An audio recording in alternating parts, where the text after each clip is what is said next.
The Toyota LandCruiser Prado has long been one of Australia's favourite SUVs. Now, well into its third generation 150 series, the Prado's developed a reputation for off-road toughness, family practicality and car-like refinement.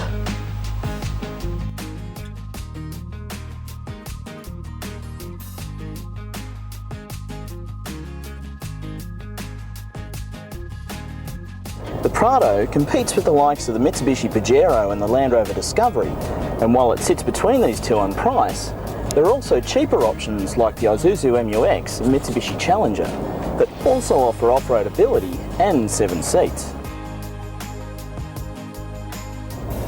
This one's the popular Prado GXL, which sits above the GX and below the VX and Kakadu in the Prado's Australian lineup.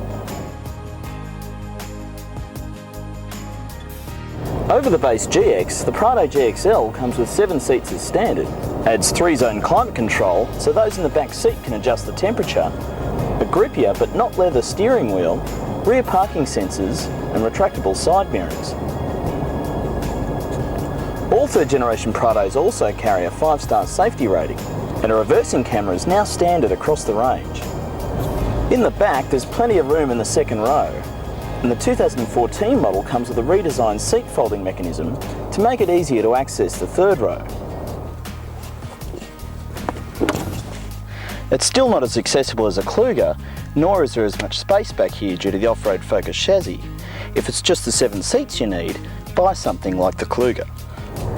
The third row seats do fold into the floor, and with both rows folded, you're left with a reasonably flat area to pack for those big trips. There's also a 3-prong power socket in the rear, which is handy for small car fridges and charging laptops, etc.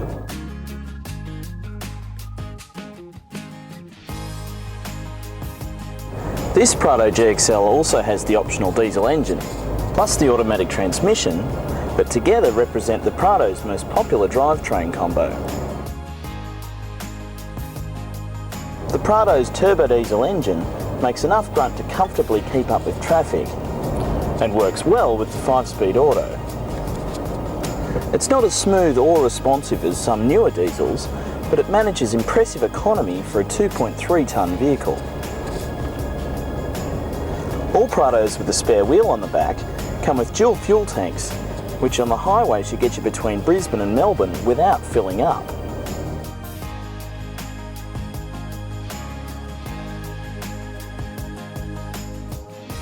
With the optional tow bar, the Prado's 2.5-tonne maximum tow rating may not match the 3+ tonnes of some rivals, but it's still enough to tow a reasonable boat or caravan.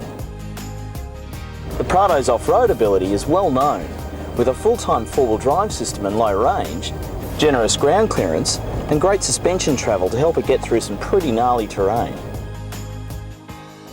Also helping it to keep moving is active traction control, hill descent and ascent control, and a 700mm wading depth.